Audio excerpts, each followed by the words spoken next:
For the regular meeting of the Paintsville Utilities Commission for Monday, June 6, 2016. Roll calls first on the agenda. Mitch Kenner. Here. Mike Schmidt. Here. Walter Preston. Here. And Lincoln Master is absent. Second item on the agenda is the review and approval of the minutes. First is for the Monday, May 2nd. And looks like we'll have to table that till the next meeting, because the ones on that were present for the Monday's meeting is not here now. They can sign off on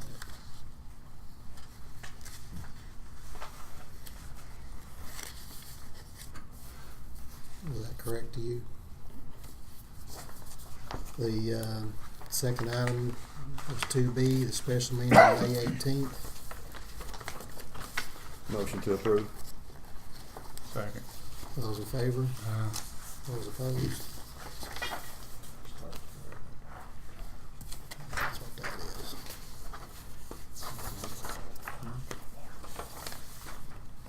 Or is it that? Maybe send another one around.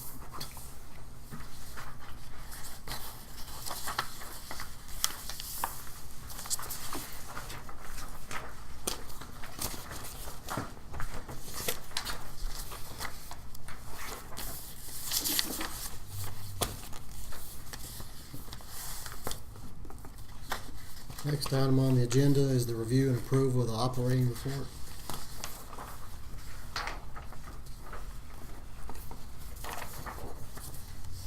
Motion to approve the operating report. Second. All those in favor? Aye. Opposed?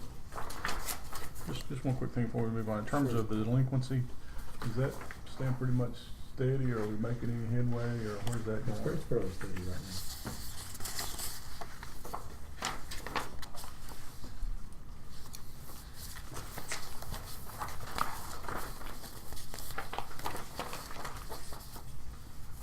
Next item on the agenda is the presentation and approval of construction pay requests.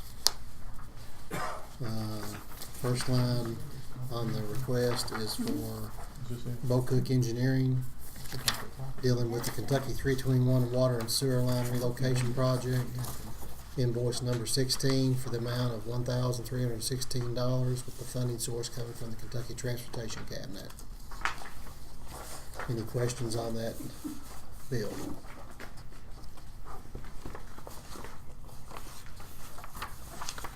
Motion to approve. Second. All those in favor? All those opposed?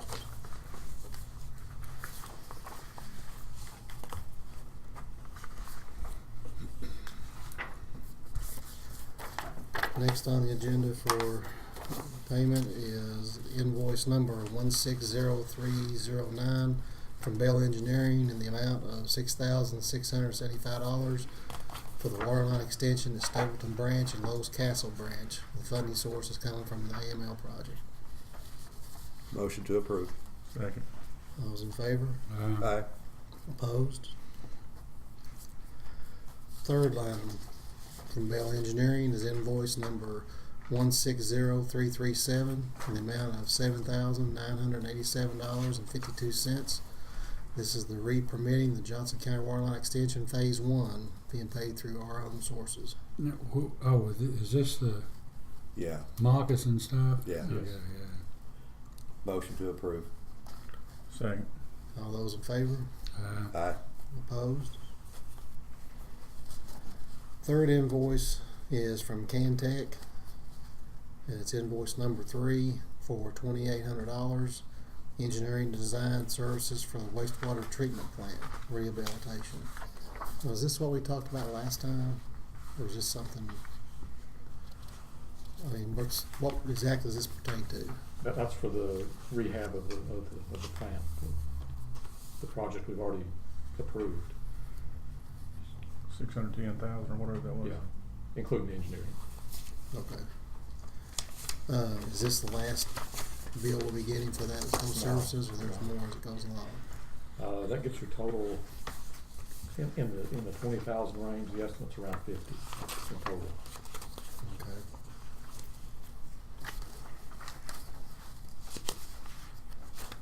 Motion to approve. Second. All those in favor? All those opposed? Aye. Approve. Yep. Approve. You approve, Yeah. since you made the motion. Yeah. Okay.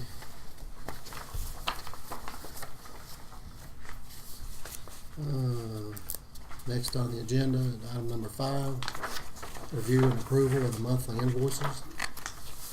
Does anybody see anything wrong with what's been presented to us? Anything jump out, Bob? Most of the thing. Motion to approve, or motion to pay. Second. All those in favor? Aye. Opposed? Next up on the agenda is the departmental reports.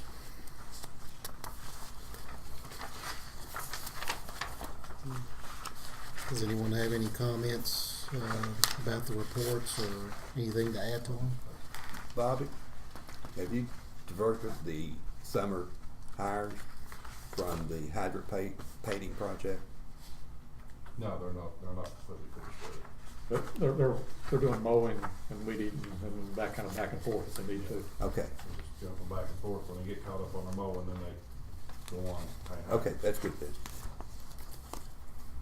Have we replaced any more of the meter or the fire hydrants yet? No, we've got one scheduled, that's for Friday, isn't it? Yeah. Trying to work around school schedules.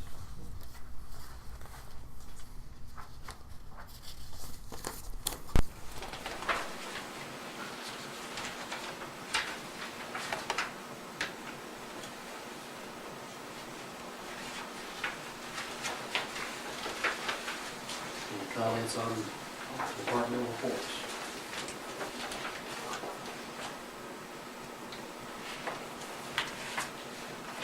If they'll just do the information.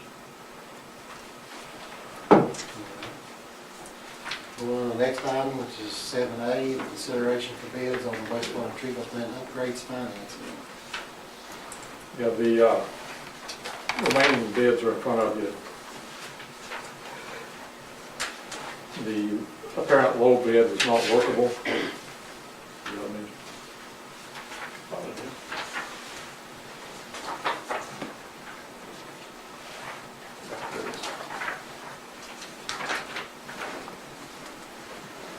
What was the matter with BB&T's bid? It was submitted as a bond issue, and the cost involved with the bond issue, especially one of that size, just threw the effective rate way outside. Do you have some numbers on this, Bob, as far as the Citizens National Bank rating? Of what's the difference it would cost us between the 5-year and 10-year fix? I failed to bring that downstairs, Ricky. From what you've worked up, which one are you looking at? I guess being that is the lowest rate, but do you think it's a better deal on a 5-year or a 10-year for us? Well, the 10-year fixed, and you're minimizing your risk, because if you go with the 5-year amortized over 10, which is the way this is submitted, 5 years down the road, you're refinancing, whatever the rates are then. I mean, that 2.125 is a nice rate for 5 years. But you don't want to be 5 years, you know, I have no idea.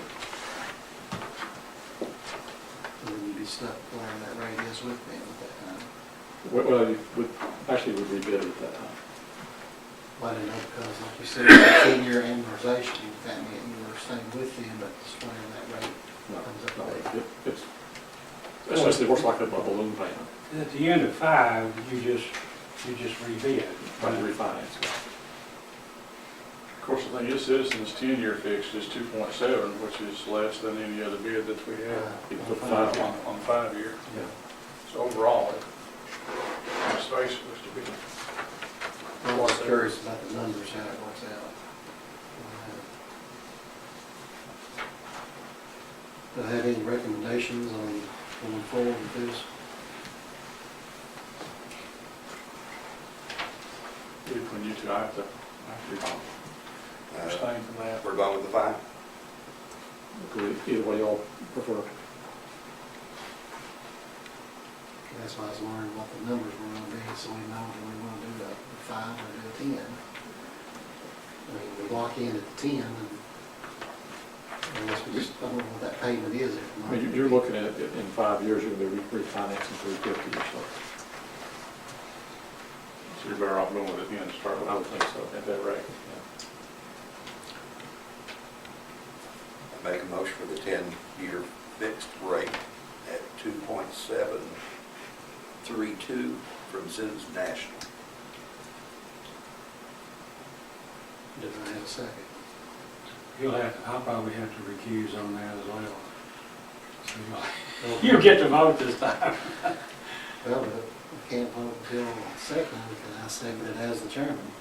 I think you could when, everybody else is, you've recused, right? Well, but then we can't, we don't have a full, yeah, it was 3 votes, I have to say. Well, we had that debate several years ago, didn't we, on that? And I took your side of it then, but I lost. Remind me what my side was that time. I don't know, you may have been absent, but you ought to have to have a quorum. But the decision was otherwise, isn't that correct? So, I mean, based on, I guess, precedent and custom and so forth, you could, if you choose to do so, you could second it and then you and Walter could vote. Mike and I count for purposes of having, Right. The quorum, but we just can't vote on this particular item, Okay. which leaves it to you two.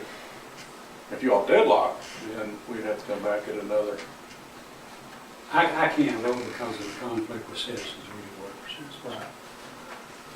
Well, I'll second Walter's motion for going with the 10-year fix, going due to recommendations from our general manager. All those in favor? Aye. Opposed? Just don't say we abstain. We just pass, whatever. It's definitely a conflict. Okay, next item up on the agenda is new business. 8A is the anthem renewal. And we have 2 ladies here representing the Kentucky League of Cities. Can you explain all this to us? We have Heidi Lynn, Pat Duncan. I believe Heidi has been here before. Yes, I have, quite a bit. Pat's gonna hand out a big packet to you all. Changing it. We had a little change, a little typo in there, so we wanted to get it corrected. No change of it. We had .208 instead of pennies. So the 8's not It's supposed to always be. good to change them right before the meeting. No, that's not. Can't argue with you. It was less than a penny difference, but we added an extra decimal. Have you looked through this, what they're giving us now, Bob? I've not seen this. We should point out what the difference is. We should show you. We'll see, Pat can show you, it's just. Wait.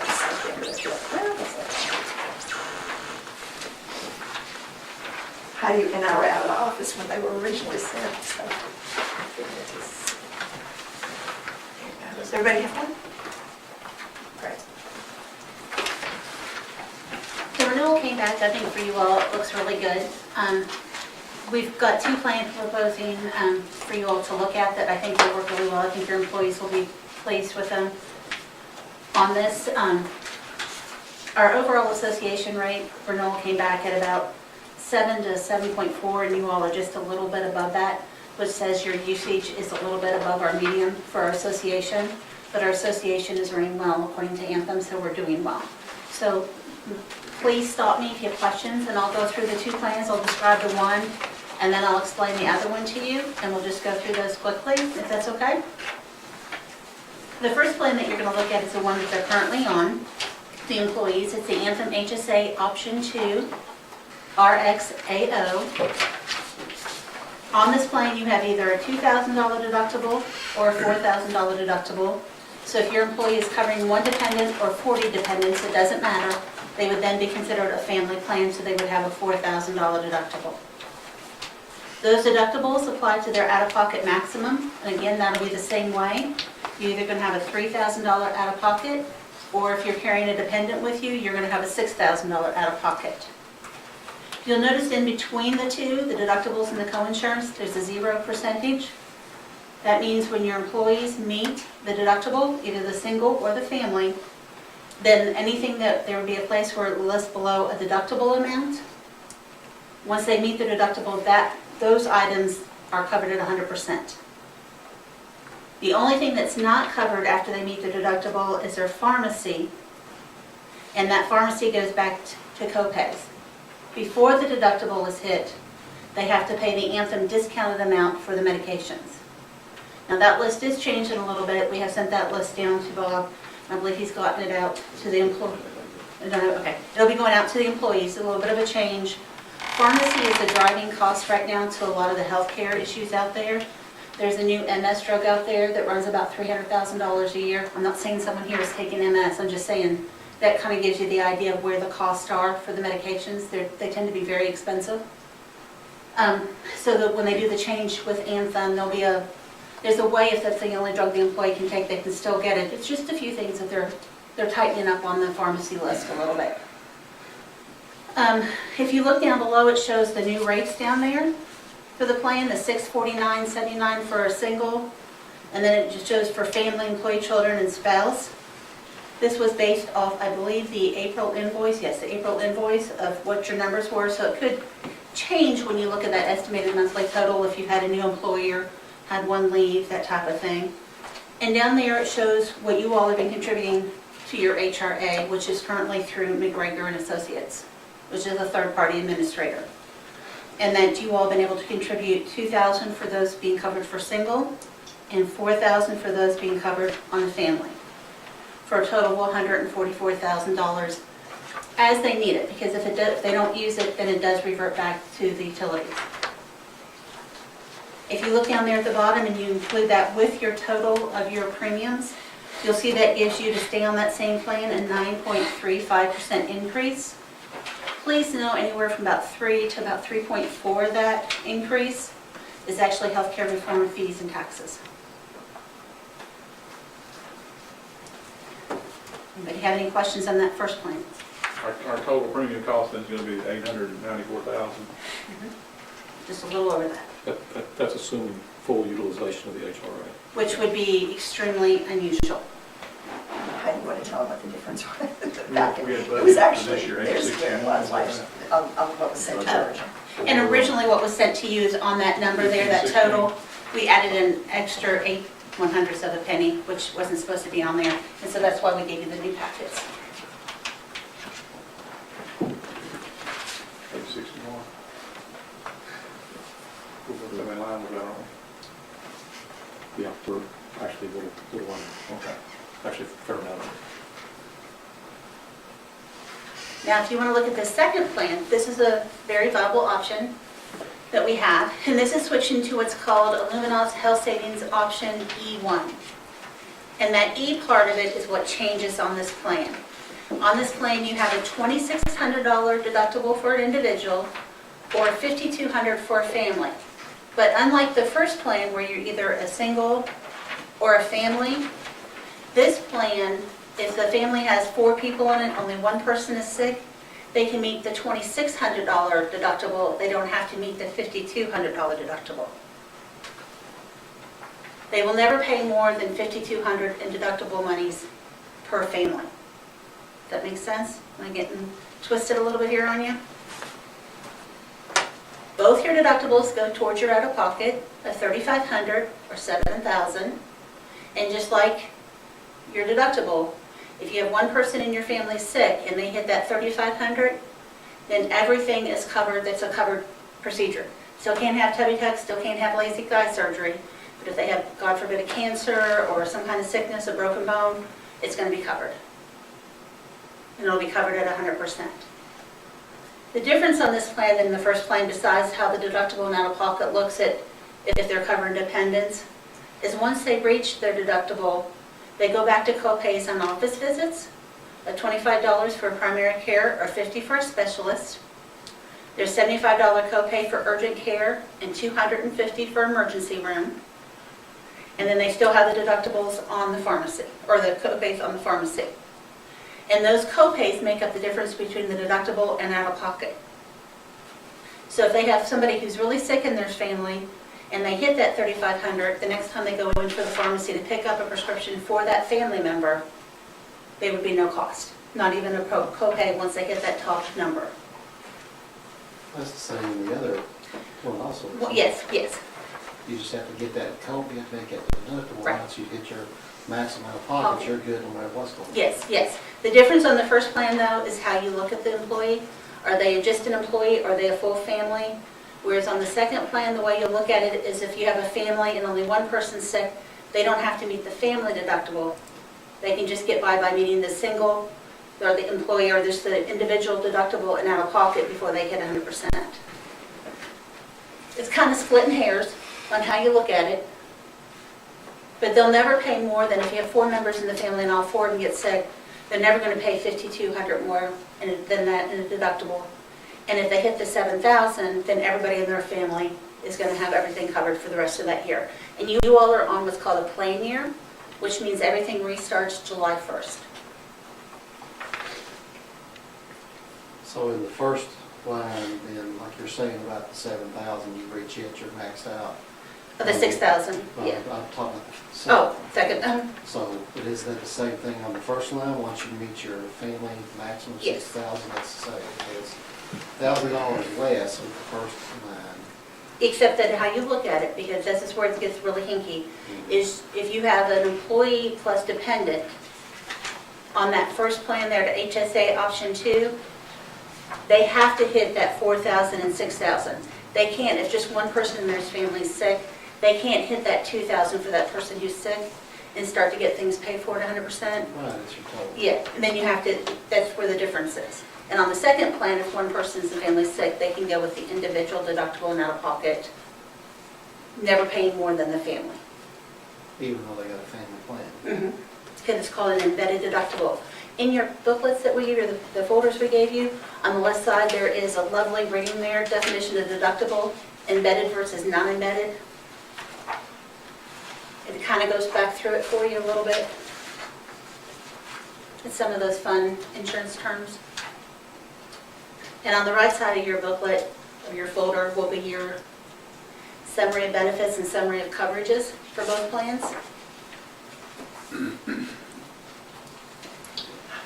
You might just point out that that second one, when you have an E in the plan, that means it's embedded. So that second one has an embedded deductible. That's the difference in the distinction. And then if you look at the bottom down there, what we had recommended, Bob, was to increase that up on the deductible amount, on the amount that you contribute to the HRA should they need it, the employee, to $2,600 or $5,200 on a family. But if you look at the very bottom, at 100% utilization, if all the employees use 100% of it, it takes your increase to a 4.38%.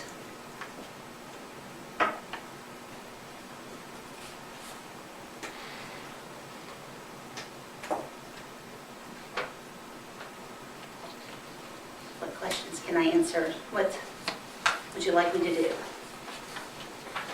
Do you want me to walk through a scenario? Would that help at all, or? No, I mean, I was reading your other scenario on the deductible part. But that was basically talking about if everybody went maximum, which is more likely not gonna happen. And we're just trying to look at what's the best for our employees, for them initially. I mean, like you said, God forbid something tragic happens, but, And both of these plans are set to do that. If something, because when something bad happens, when someone comes down with a cancer or something else, you know there's not extra money there. And that's when the time you really want to protect that employee. Let them take care of their loved one and then focus on work when they're at work. That kind of makes things work better for everybody. Both these plans do that because medical bills are, I mean, they're just going up faster and faster. In both of these plans, even if they're on a family plan, the most they'd have out of pocket is a $6,000 on the first one and a $7,000 on the other for a year. Well, that's a lot of money if you were to actually look at the cost of the medical things they were receiving. That is far less than what they would have had to pay if they didn't have insurance.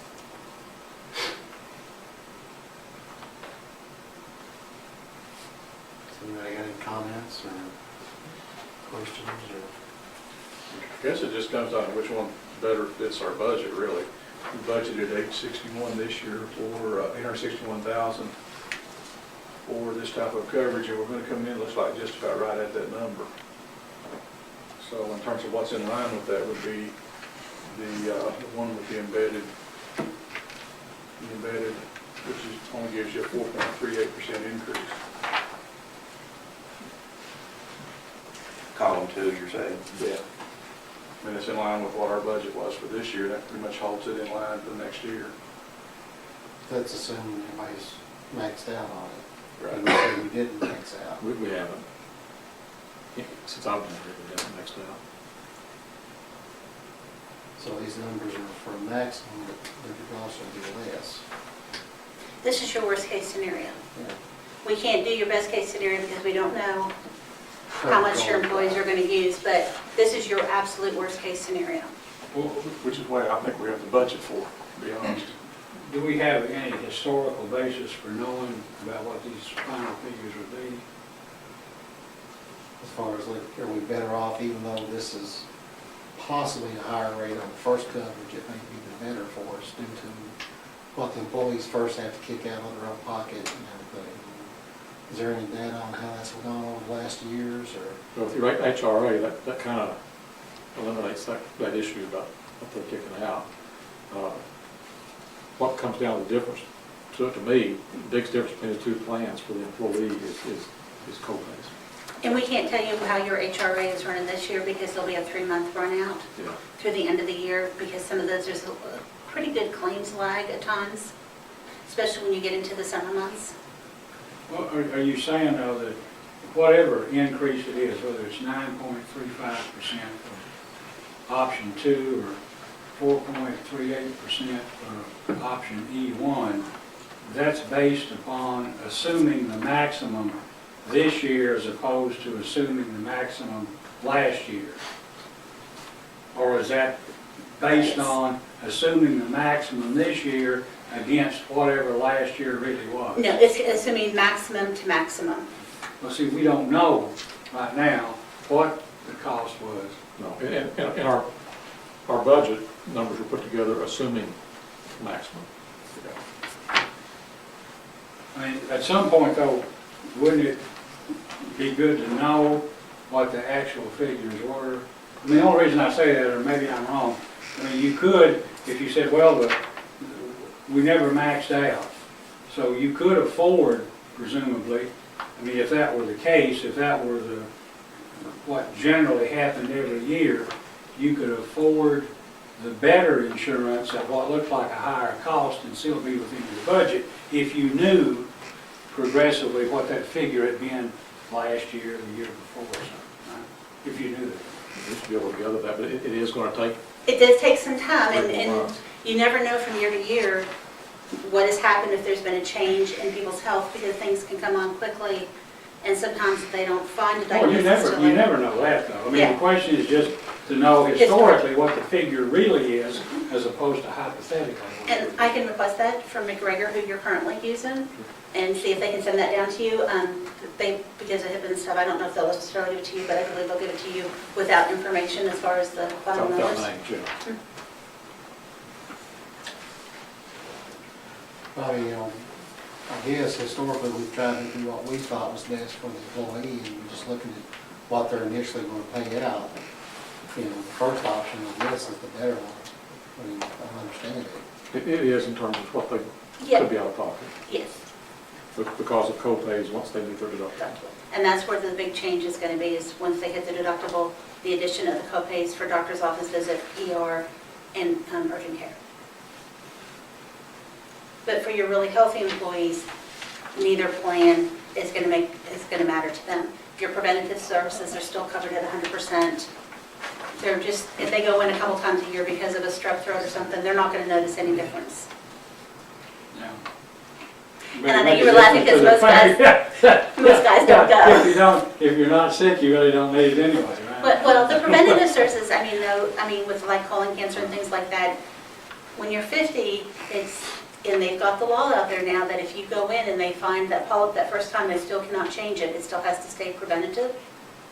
And that's a huge thing. If they can catch that early, you can save yourself a lot of heartache and a lot of misery for you and your family. I know it's not fun, but for a day and a half of misery compared to knowing, to me, that's a better option to go with. Could I- Please, please do. Really, what we're presenting is just, it is a buy down in benefits, slight buy down in benefits, but one of the differences is that you are contributing more toward that deductible. I mean, you all have been very generous in your plan, always. So with this second option, you do get a lower premium from Anthem, but what you're doing is contributing more to that HRA to make up that difference. And like everyone said, the real difference is that the employee could have some more exposure, and certainly if they're sick, they would have the exposure on the co-pays that go toward the maximum out of pocket, which right now, they only have it on the co-pays for pharmacy, but that would include some different ones. But we're trying to put an option out there for you, if you had to buy down based on your budget, that you had someplace else, another very viable plan to look at. And I know might be those- saying the same thing over again, but and know those co-pays do not go into effect, in course, until after they meet their deductible, that they'll still have to pay the Anthem discounted amount for whatever services they receive. And just like now, you don't want them to pay when they're in the doctor's office, because they won't know until that claim's been adjudicated by Anthem. I guess the best thing to do is us is defer making a decision until we look at it with the budget, just throw it in there in terms of budget, and Both of them.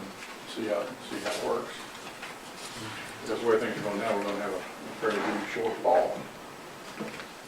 But that's a mess. I will put a call into Lauren tomorrow with the main person who works with your group being out due to illness. And hopefully she can get something usually turned around within about 48 hours. Okay, how about in terms of renewal? How quickly do we need to make a decision? The sooner the better, because if you're going to change plans, it just lets the Anthem get into the system so we don't have any claims backlog for like July 1st.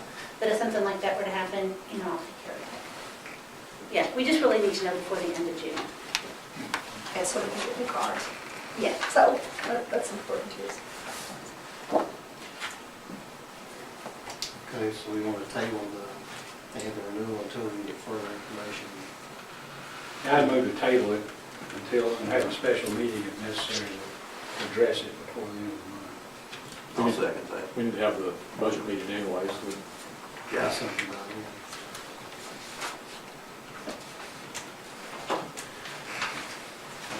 We appreciate that. And then I'm going to do the next part for you too, when you're ready for that. Next on the agenda is the American Fidelity Benefits Program. And that is a company that the league has started working with pretty closely. We've been very impressed with them so far. We're using them ourselves, we're guinea pigging them ourselves to see how they do, and so far we've been very, very pleased with them. They will come in and they can reduce the cost of running your health reimbursement account by a little bit each month. It'll be pennies, it's splitting hairs there. But what they can do and what they would like to do is, I know that your employees have not had real good luck with their voluntary benefits getting services and questions answered and claims taken care of. They will take care of that. They will bring in their own benefits, the cancers, the accident, and they'll explain it all to your employees. They can switch them over, and then if they need something, American Fidelity is very responsive, very quick. They'll have people here to answer questions and take care of things. One of the super nice things that they will do too is when you hire a new employee, they will have someone come in, they'll schedule a day to come in. You don't have to hire like 5 employees, it can be 1 employee. And they will sit down and go over your benefits, your employee benefits, as far as your health insurance, life insurance, anything like that. Their policies that they would want to show them, and they're salaried, so they are not, doesn't matter if they make the sale or not. So they will be very honest with the employee, what they think, what they're looking at. And they will take that all off Bob and everybody here. And they will get all the forms signed and everything and make sure all the T's are crossed and all the I's are dotted, and make sure everything is done properly for you. We have that service on. we have some voluntary benefits. It's not any kind of a sponsored program. It's just companies that come in and set it up here. Some of the things that they've done just don't match what the employee is expecting. They'll sign up for one amount withheld, and then something else comes through the paperwork. Even had cases where they've asked people to sign blank forms.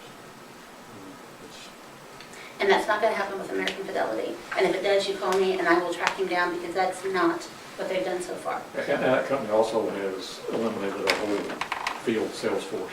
There's nobody to service our customers or employees now. McGregor. Now it's American General.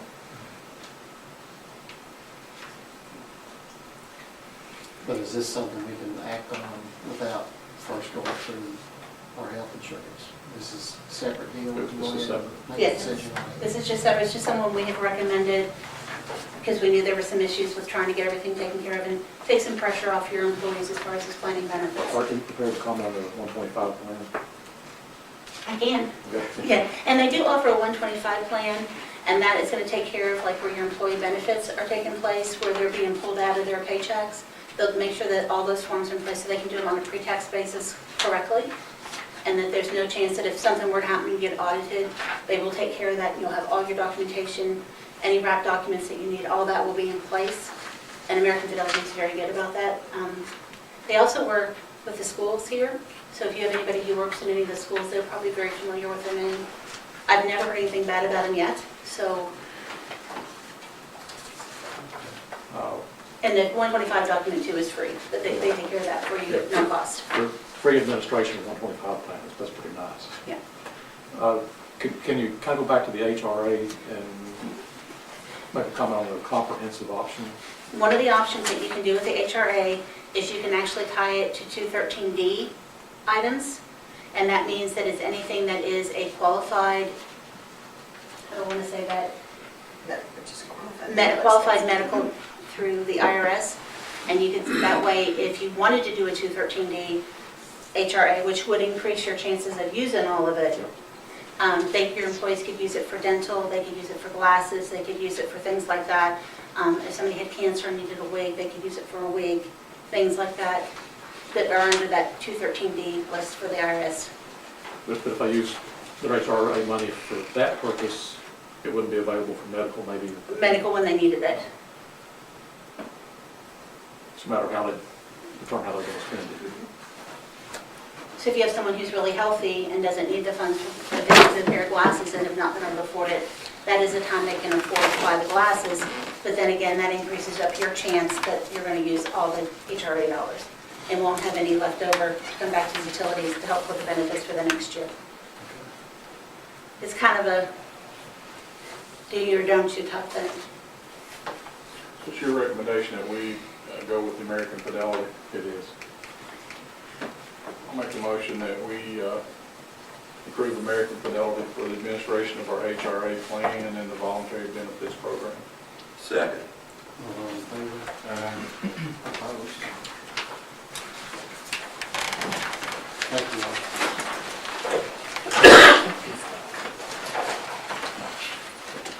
Next item on the agenda is consideration of bids for the downtown I&I project.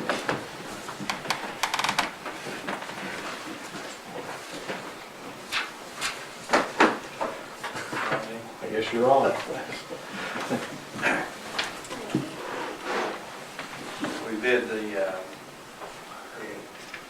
two contracts, contract one and contract two. Contract one is the downtown I&I part for separating interconnection and infiltration. The bids were received on May 31st. We had two bidders, Aikens Excavation and Southern Ohio Trenching and Excavation. The low bid was Aikens Excavation at $3,849,636. That is 7% over the engineer's estimate of $3,595,000 or $3,595,460. The primary reason for that, well, there's two reasons really. One of them is when this estimate was made, it was about 3 years ago, but we also added two sections, Preston Estates and Woodland Subdivision, to the original. So we're 7% over that, so I recommend that Aikens could be awarded the contract. Bob, do you want to go over number 2 now. Well, take them one at a time. Let's take what's our funding source for that, us? R&D. R&D, it's roughly 70% financing, 40% grant.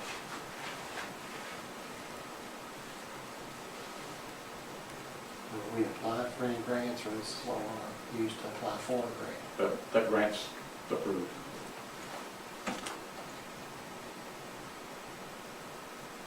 That's one reason it's taken so long to go through the process.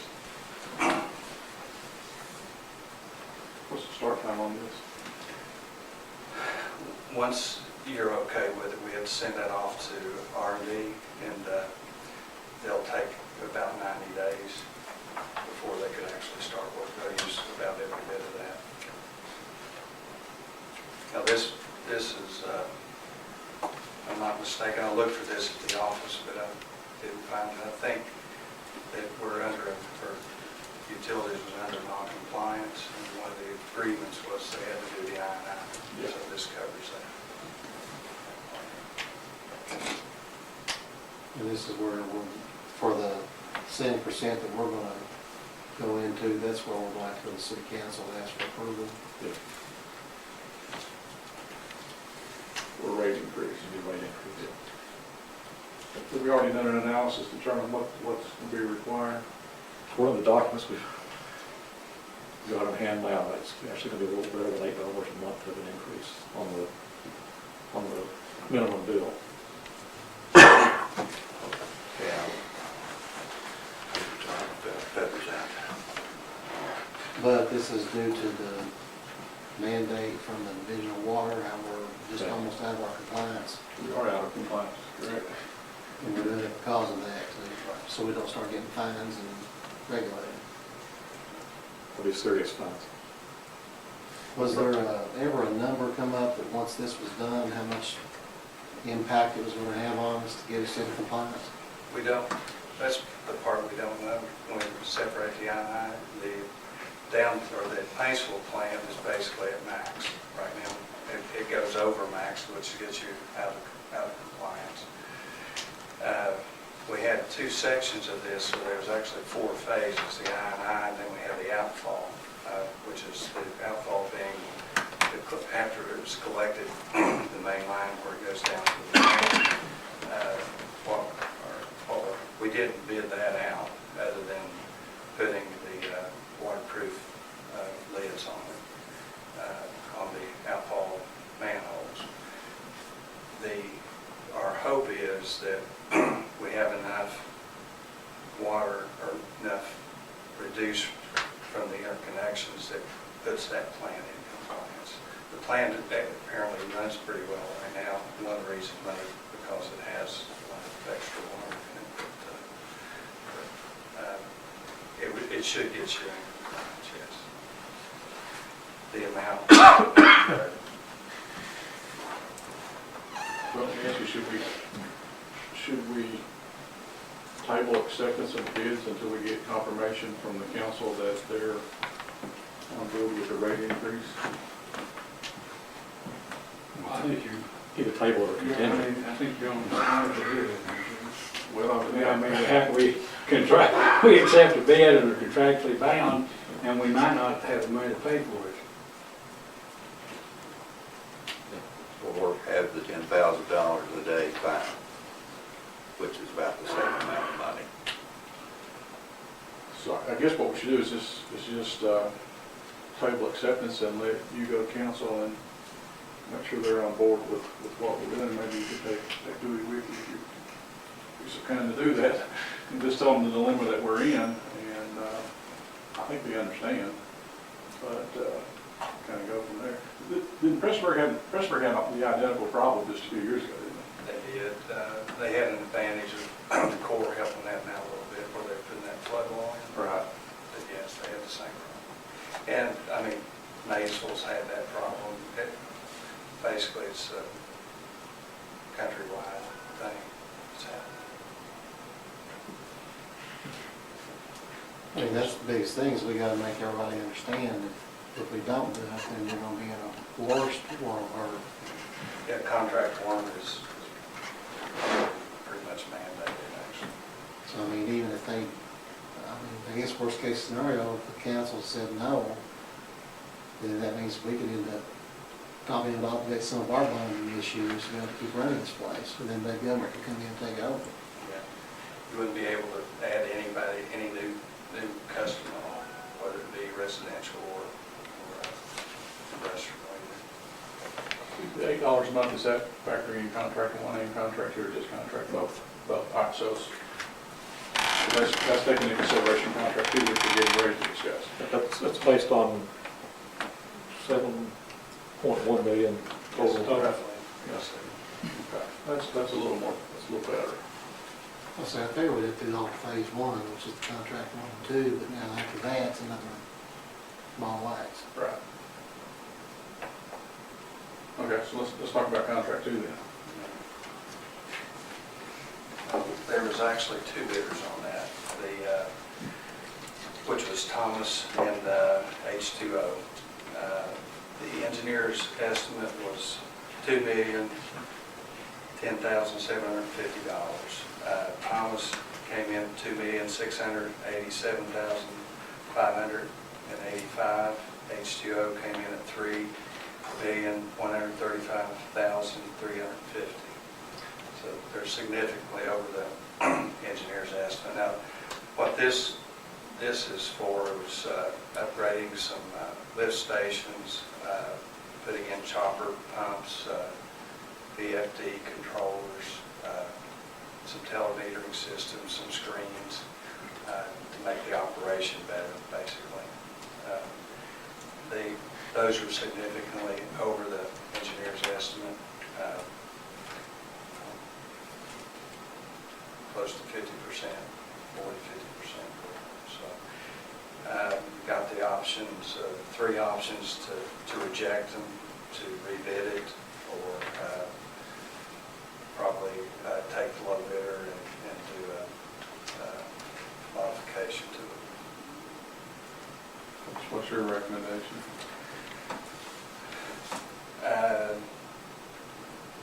I don't know that you're going to get any, if you rebid it, that you'll get any cheaper.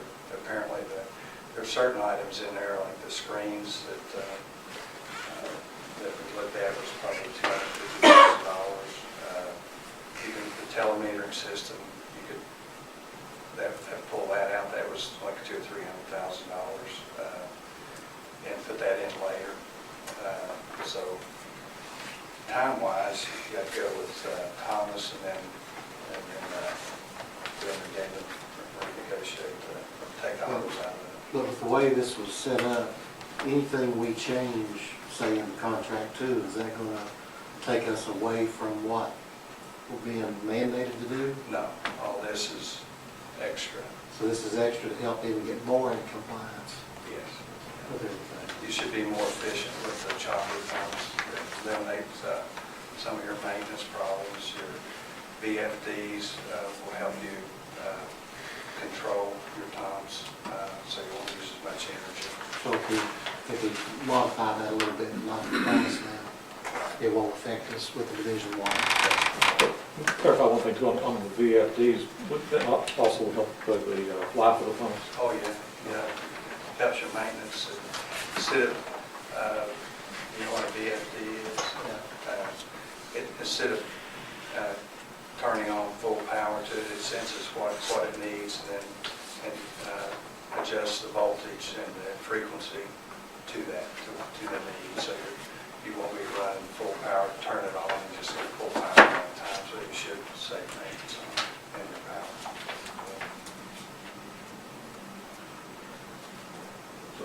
So, funding source for contract two is the same as contract one's R&D, 70%, 30%. Yes. It's kind of a package deal, isn't it?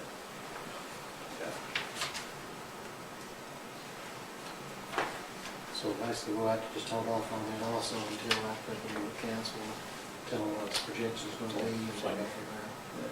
Same deal. You think they'll be able to see their next meeting and do this, or? My plans to be there Monday night. Yeah, I think it has to be done, obviously, but I think it's incumbent on us to let them act what we do. I mean, it's going to be their responsibility, then to ultimately approve the funding. Well, at this juncture, they at least know what the bids are, and, in terms of the total dollar figures we're looking at. And being mandated to do it. And it's not like we're just doing it on a whim, so. I mean, we've known about this for years. We've been able to hold the state off for 2 or 3 years. 4 years. Now it's broken through. Different kind, I guess. Okay. So do we need to make a motion just to handle this toward the city council, or is this just, we know it's what's going to actually be? Well, let me make sure. In terms of Atkins and Thomas, you feel comfortable with both of those? Yeah, both of them. I think we checked Aikens out, and they have good reputation, and didn't have any bad reports. I think they've actually worked for the city, and Thomas has too. But Aikens is doing the Aiden water line project currently. But do we have to make a motion to say, Bob, we're sending you to city council with Dewey's help and tell them everything's going on with this to get their thoughts on it? We ought to recommend, don't you think, that we accept these bids and they agree to the funding of the budget. Is that your motion? That's my motion. Second. All those in favor? Aye. Opposed?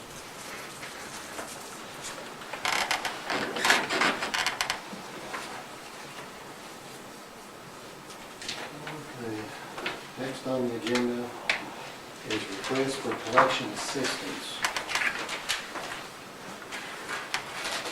We have a request from Busch Gardens to assist with collection on their wastewater bills on their package plant. It's Aaron Davis Yes. is here to make that request. Good afternoon, I'm Aaron Davis, local attorney. I'm here today on behalf of Busch Gardens Enterprises, LLC. It was an organization that just began last year. It services a subdivision in Sitka, very small place, only 8 homes there on Tobacco Road. I think it's about 8 miles out of town.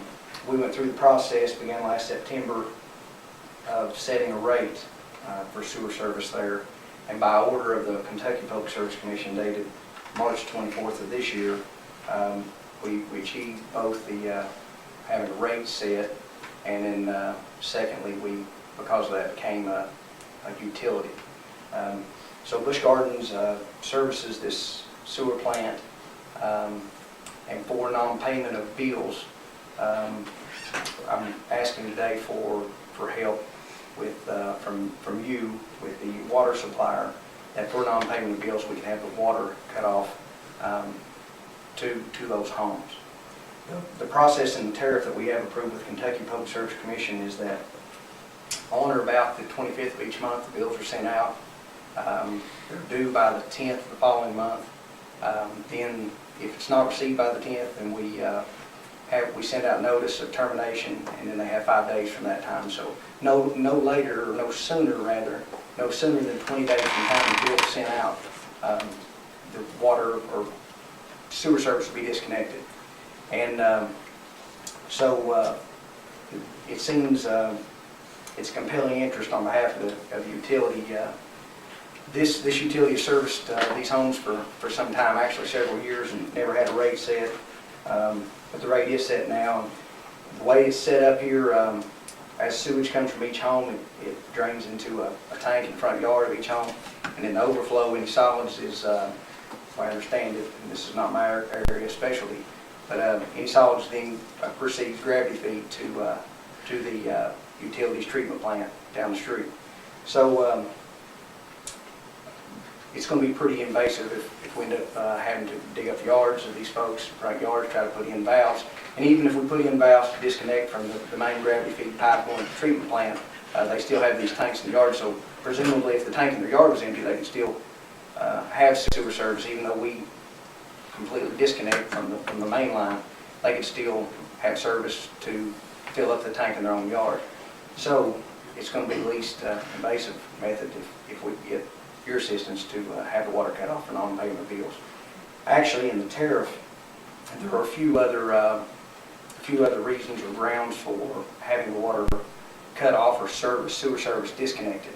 And if there's some way we could set it up so that if any of those cases or grounds were met, that we could have the water disconnected. That's what we'd like to have. Is there a current, I know you said you asked for the PSC to give you a rate, they've come back with 123. What's the rate they're paying before this increase? There was never a rate established. So on your own, they've been taking care of the waste, Yes, the Busch Gardens have. yes. That sounds,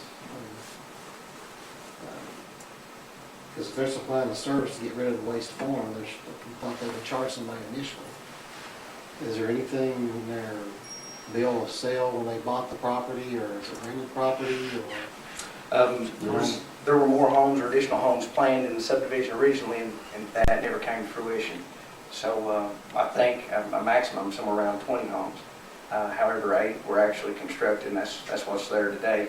There are no plans, because of the economy and other things, there are no plans to build any homes. They were forced, long story short, they were forced into setting a rate after a significant amount of time and just eating the cost of this operation.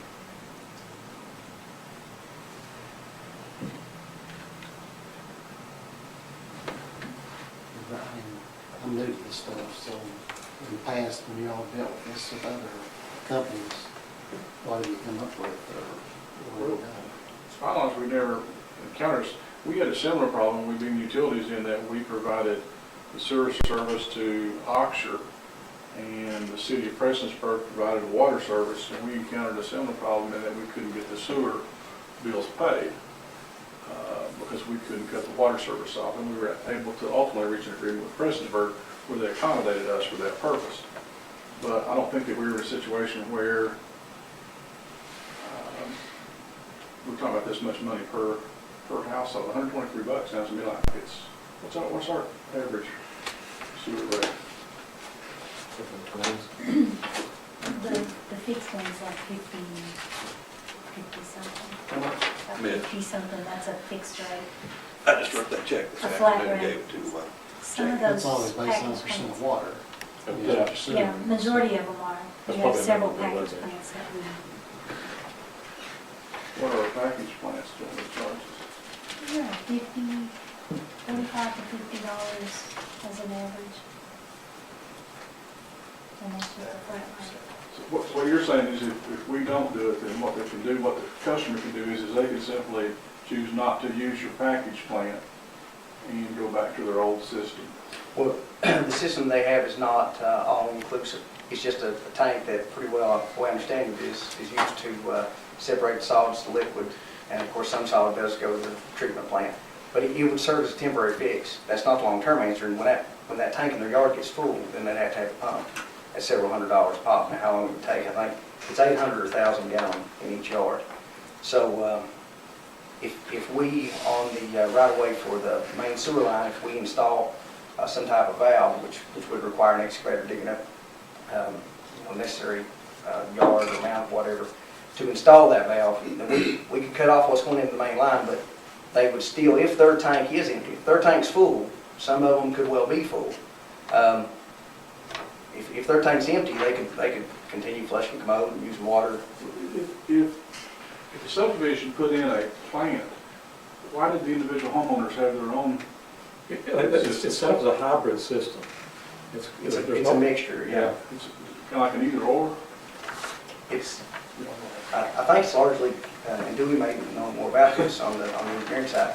I think it's the hybrid, they work together I guess for efficiency purposes. Was this something that was mandated on the property, like for them to come up with this system, they had to use it, because if they get cut off, Or no leach lines, no leach beds.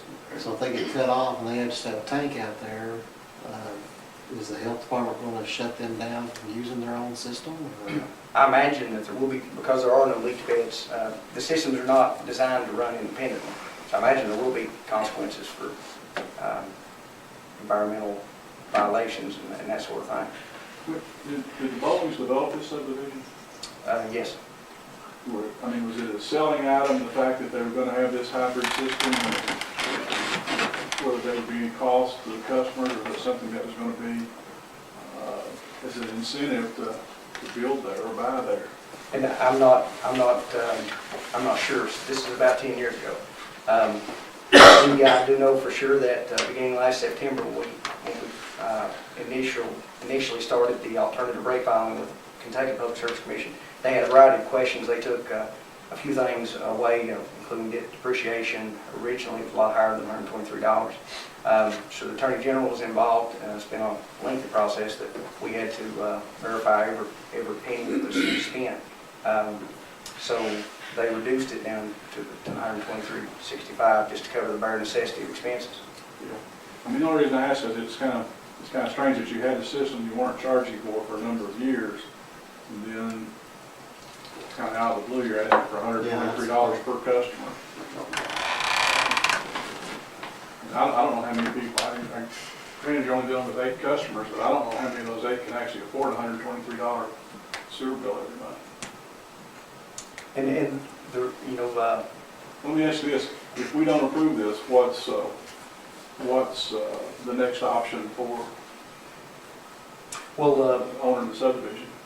with the order on March 24th, the rate was established then, even though we didn't have a tariff established, so that came later.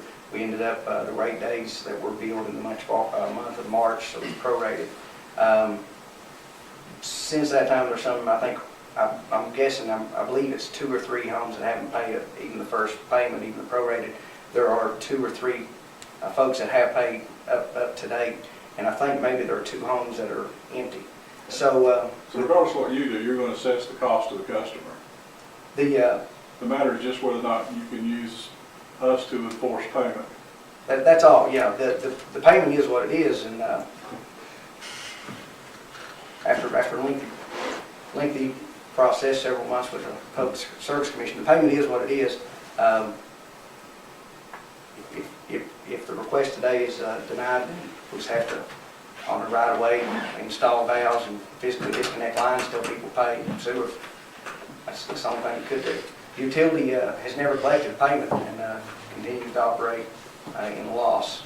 So this is, furthermore, the rate was set, for what it's worth, the rate was set for 8 homes. We didn't realize at that time that 1 home was already vacant. Since it started, or about the time we started the approval process, someone else moved. So that house is also vacant.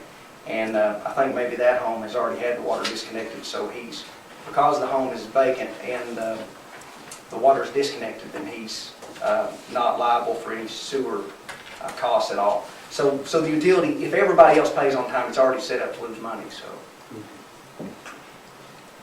I think the issue is between Busch Gardens and its customers. And quite frankly, I move that we do not honor the request for assistance because these are our customers independently. We don't have anything to do with the sewer service, and I don't think we ought to be involved in cutting off their water because they have a dispute with their package plant owner. So that's my motion. A second. All those in favor? Aye. Opposed? Abstain, please. I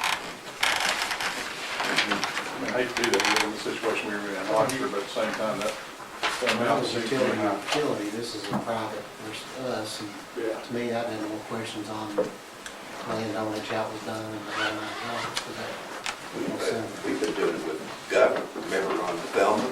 Yeah, We didn't have the deed, and we told Eric to start building. yeah, that's true. So that was the fiscal court. I appreciate it. Thank you.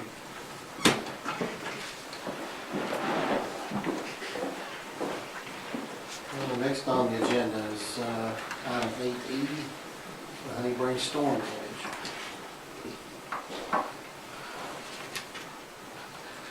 Is this where we need to ratify, we want to buy the additional? Just need to ask them for approval. Mike, you never did get that third estimate? Okay. Asking for approval to purchase some new equipment from Rod and Myers for $8,885. And we file for insurance reimbursement, including our Other things. temporary fixes. I have a motion on this item. So moved. Second.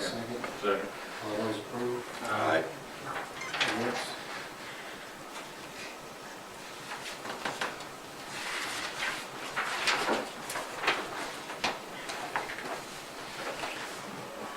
Next item on the agenda is the 460 pump station. This is for approval to purchase that new three-phase converter equipment, plant, or pump station.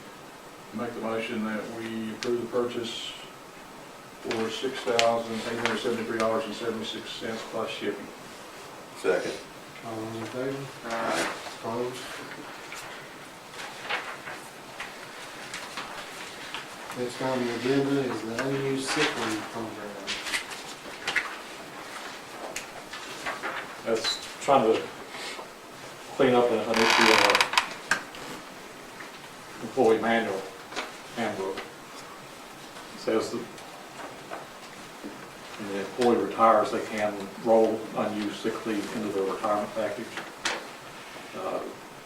We actually need to sign up for that program, retirement system. How long ago was this supposedly asked for? Do you know? Ask for, Yeah, wasn't this something that was asked 4 years ago or something, never followed through with? but it's been in the policy manual for don't know how long. But apparently it's never set up the retirement system. That's what I'm asking, is you any idea how long ago it was set up in our policy and we didn't follow it? I don't. At least 2005, 2006. We had some changes, I believe, in '06. I believe you got this slide back. It's only been 11 years. Fortunately, it hadn't hurt anybody. I think that's another previous management issue. Yeah. And then we also maybe consider a little verbiage change to the policy there to make sure it's universally applicable. I'll make a motion that we approve the general manager to execute the order of participation with an effective date of July 1, 2016. What about changing the policy to add universally applied and May? Or is that different? You just got to go from may to shall, that one little line with Well, when this happens, somebody's gonna get the policy manual and actually make the change. But that was my question on it, says at the expense of the commission, and that's why I was asking, well, what is that expense by doing so? And you really can't answer that because it's an actuarial computation based on length of service, age, and salary.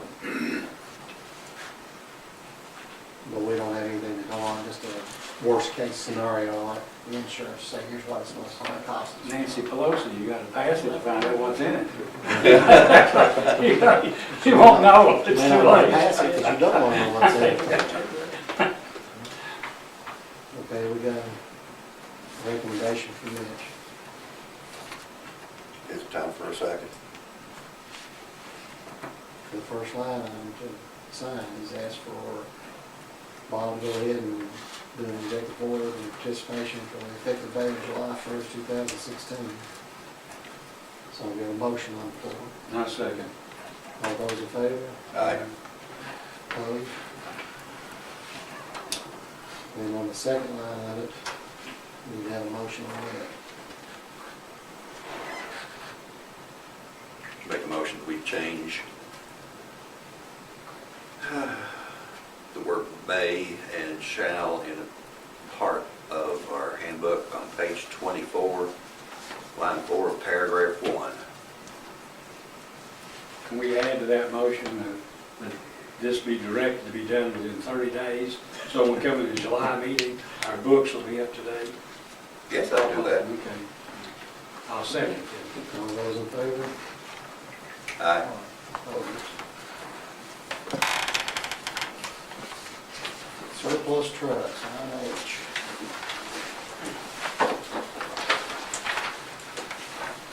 That's just kind of continuing along with our transition over to leasing vehicles. We have 3 more vehicles coming in fairly soon after the start of the fiscal year. And in case these need to go back with Enterprise, we need to have them surplus where they can actually take them. There's 3 trucks in front of them. Do we know what the 3 trucks are that are coming, or were requested for? 3-wheel drive, 4-wheel drive? We're all 4-wheel drive. 2-wheel drive is, it is a liability too many times. We've got 2 extended cab 4-wheel drives and then a regular cab. So we already know where they're going to go. Pretty close. Do I have a recommendation on the surplus trucks? Let's get rid of them. Is that a motion? And motion, get rid of them. Second. All those in favor? Aye. Opposed?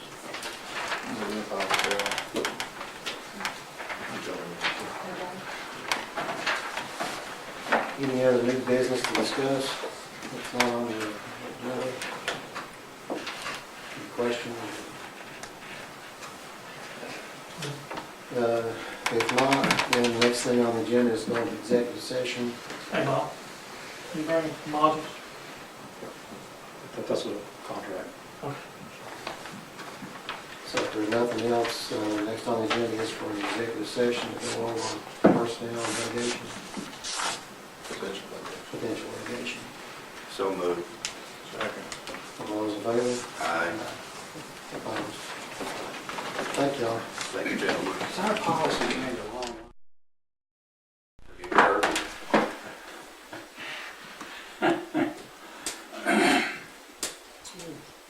Call to order, come out of executive session. I'll make a motion where we come back into regular session. Second. Those in favor? Aye. Opposed? David, will you go over what we discussed in our executive session? They're advised as to litigation that's currently pending, and I was given directives on how to handle negotiations regarding additional potential litigation. We have no personnel, There were personnel issues discussed, but but that's no action taken. no. Motion to adjourn. Second. Those in favor? Aye. Opposed? That's it.